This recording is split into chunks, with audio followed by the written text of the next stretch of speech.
Hello hi ನಮಸ್ಕಾರ ಸ್ನೇಹಿತರೆ. ನಾವಿವತ್ತು ಒಂದು ವಿಷಯದ ಬಗ್ಗೆ ಮಾತಾಡೋಣ. ಏನು ಚಂದ್ರಗುಪ್ತ ಮೌರ್ಯ. ಈ ಚಂದ್ರಗುಪ್ತ ಮೌರ್ಯ ಸ್ಥಾಪನೆ ಕಾರಣ ಯಾರು ಅಂತಂದರೆ ಚಾಣಕ್ಯ ತನ್ನಿಂದ ಅವಮಾನಿತನಾಗಿರ್ತಾನೆ. ಆಗಿರ್ತಾನೆ. ಸೊ ಅವಮಾನಿತಗೊಂಡಿದ್ದಾಗ ಏನು ಮಾಡ್ತಾನೆ, ಆತನ ಸೇಡನ್ನು ತರಿಸ್ಕೊಳ್ಳಲಿಕ್ಕೆ ಚಂದ್ರಗುಪ್ತ ಮೌರ್ಯನಿಗೆ ತರಬೇತಿ ಕೊಟ್ಟು ಧನನಂದನನ್ನು ಸೋಲಿಸಿ ಆತ ಚಂದ್ರಗುಪ್ತ ಮೌರ್ಯ ಸಾಮ್ರಾಜ್ಯದ ಸ್ಥಾಪನೆಯನ್ನು ಮಾಡ್ತಾನೆ. ಸೊ ಪಾಟಲಿಪುತ್ರವನ್ನು ರಾಜಧಾನಿ ಮಾಡ್ಕೊಳ್ತಾನೆ. ಸೊ ವಾಯುವ್ಯ ಭಾರತದ ಕಡೆ ಅಲೆಕ್ಸಾಂಡರ್ನ ಪ್ರತಿನಿಧಿ ಯಾರಿರ್ತಾರೆ ಅಂತಂದರೆ ಸೆಲ್ಯೂಕಸ್ ದಾಳಿಯನ್ನು ಮಾಡಲಿಕ್ಕೆ ಬರ್ತಾನೆ ವಾಯುವ್ಯ ಭಾರತದ ಕಡೆ.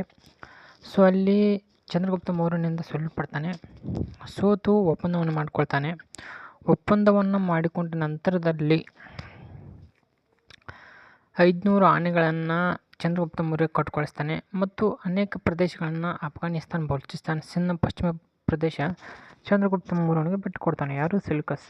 ನಂತರದಲ್ಲಿ ಏನಾಗುತ್ತೆ ಅಂತಂದರೆ ಸೆಲ್ಯೂಕಸ್ ತನ್ನ ಮಗಳನ್ನು ಚಂದ್ರಗುಪ್ತ ಮೌರ್ಯನಿಗೆ ಮದುವೆ ಮಾಡಿಕೊಡ್ತಾನೆ. ನಂತರದಲ್ಲಿ ಒಬ್ಬ ರಾಯಭಾರಿನೂ ಕೂಡ ಚಂದ್ರಗುಪ್ತ ಮೌರ್ಯನ ಆಸ್ಥಾನಕ್ಕೆ ಕೊಟ್ಟು ಕಳಿಸ್ತಾನೆ. ಆತನ ಹೆಸರು ಮೆಗಾಸ್ತನಿಯಸ್. ಮತ್ತು ಆತ ಇಲ್ಲಿ ಇದ್ದುಕೊಂಡೇ ಒಂದು ಕೃತಿಯನ್ನು ಬರೀತಾನೆ. ಅದರ ಹೆಸರು ಇಂಡಿಕಾ ಅಂತ. ತನ್ನ ಅನುಭವಗಳನ್ನು ಅದರಲ್ಲಿ ಬರೀತಾನೆ. ಸೊ ಕೌಟಿಲ್ಯ ಒಂದು ಪುಸ್ತಕವನ್ನು ಬರ್ತಾನೆ. ಅದರ ಹೆಸರು ಅರ್ಥಶಾಸ್ತ್ರ. ಅದು ರಾಜತಂತ್ರಕ್ಕೆ ಸಂಬಂಧಿಸಿಪಟ್ಟಿರ್ತಕ್ಕಂಥದ್ದು. ಇದಿಷ್ಟು ರಾಮ್ ಶಾಸ್ತ್ರಿ ಅನ್ನೋರು ಇತ್ತೀಚೆಗೆ ಅದನ್ನು ಕಂಡುಹಿಡಿತಾರೆ. ಸೊ ಇದಿಷ್ಟು ಚಂದ್ರಗುಪ್ತ ಮೌರ್ಯನಿಗೆ ಸಂಬಂಧಪಟ್ಟಿರ್ತಕ್ಕಂಥ. ಇನ್ನು ಚಂದ್ರಗುಪ್ತ ಮೌರ್ಯನ ಕೊನೆಯ ಕಾಲದಲ್ಲಿ ಜೈನ ಧರ್ಮವನ್ನು ಸ್ವೀಕಾರ ಮಾಡ್ತಾನೆ. ಸೊ ಅಲ್ಲಿ ಸಲ್ಲೇಖನ ವ್ರತವನ್ನು ಕೈಗೊಂಡು ದೇಹ ತ್ಯಾಗವನ್ನು ಮಾಡ್ತಾನೆ. ಸೊ ಈ ಚಂದ್ರಗುಪ್ತ ಮೌರ್ಯ ನಂತರದಲ್ಲಿ ಆತನ ಮಗ ಬರ್ತಾನೆ. ಆತನ ಮಗನ ಹೆಸರು ಬಿಂದುಸಾರ. ಸುಮಾರು 25 ವರ್ಷಗಳವರೆಗೆ ಆಡಳಿತವನ್ನು ಮಾಡ್ತಾನೆ. ನಂತರದಲ್ಲಿ ಬಿಂದುಸಾರನ ಮಗ ಯಾರು ಅಂತಂದರೆ ಅಶೋಕ ಬರ್ತಾನೆ. ಸೊ ಅಶೋಕ ತುಂಬ ಇಂಪಾರ್ಟೆಂಟು. ಪ್ರಜೆಗಳರು ನನ್ನ ಮಕ್ಕಳಿದ್ದಂತೆ ಅಂತ ಅಶೋಕ ಹೇಳ್ತಾನೆ. ಸೊ ಅಶೋಕನ ಶಾಸನಗಳು ಯಾವ ಭಾಷೆಯಲ್ಲಿರ್ತವೆ ಅಂತ ಕೇಳ್ತಾರೆ. ಸೊ ಬ್ರಾಹ್ಮಿ ಲಿಪಿ ಮತ್ತು ಪ್ರಾಕೃತ ಭಾಷೆಗಳಲ್ಲಿರುವಂಥದ್ದು.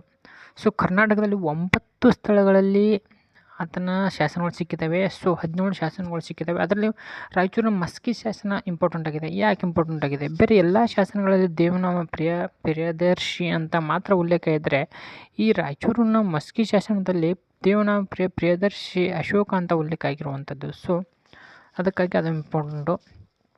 ಅಶೋಕನ ಶಾಸನಗಳು ಫಸ್ಟ್ ಓದಿದವ್ರು ಯಾರು ಅಂತಂದರೆ ಜೇಮ್ಸ್ ಪ್ರಿನ್ಸೆಪ್ ಅನ್ನುವಂಥದ್ದು ಓದಿರ್ತಾರೆ 180 ವರ್ಷಗಳ ಹಿಂದೆ.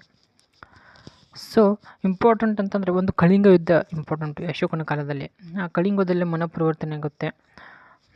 ಅಧಿಕಾರಕ್ಕೆ ಬಂದ 8ನೇ ವರ್ಷದಲ್ಲಿ ದಾಳಿಯನ್ನು ಮಾಡ್ತಾನೆ ಕಳಿಂಗದ ಮೇಲೆ. ಈಗ ಒರಿಸ್ಸಾದಲ್ಲಿರುವಂಥದ್ದು 2 ಲಕ್ಷ ಜನ ಸಾವನ್ನಪ್ತಾರೆ ಆ ಯುದ್ಧದಲ್ಲಿ. 1.5 ಲಕ್ಷ ಜನ ಬಂಧಿತರಾಗ್ತಾರೆ. ಸೊ ಇದನ್ನೆಲ್ಲ ನೋಡಿಕೊಂಡು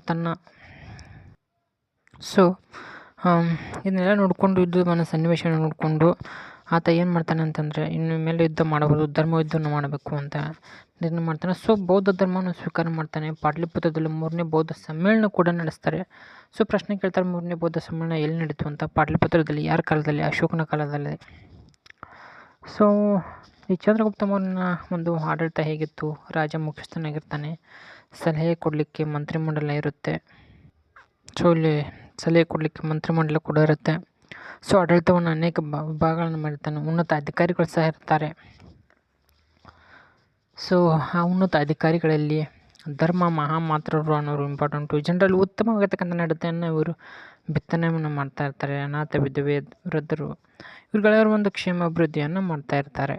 ಸೊ ಉತ್ತಮವಾದ ನಡತೆಯನ್ನು ಬಿತ್ತನೆ ಮಾಡ್ತಾ ಇರ್ತಾರೆ.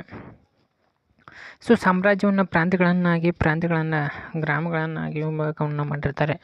ಸೊ ಗ್ರಾಮದಲ್ಲಿ ಗ್ರಾಮಿಕ ಅನ್ನುವಂಥ ನಾವು ಗ್ರಾಮದಲ್ಲಿ ಆಡಳಿತವನ್ನು ನಡೆಸ್ತಾ ಇರ್ತಾನೆ. ಗ್ರಾಮ ಸಭೆಗಳು ಆವಾಗಲೇ ನಡೀತಾ ಇರ್ತವೆ.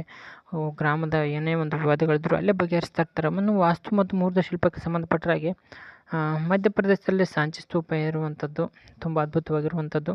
ಸಾರನಾಥನ ಸ್ತಂಭ ಇರುವಂಥದ್ದು. ಅಲ್ಲಿ ಒಂದು 4 ಮುಖದ ಸಿಂಹ ರಾಷ್ಟ್ರ ಲಾಂಛನ ಆಗಿರುವಂಥದ್ದು. Thank you very much.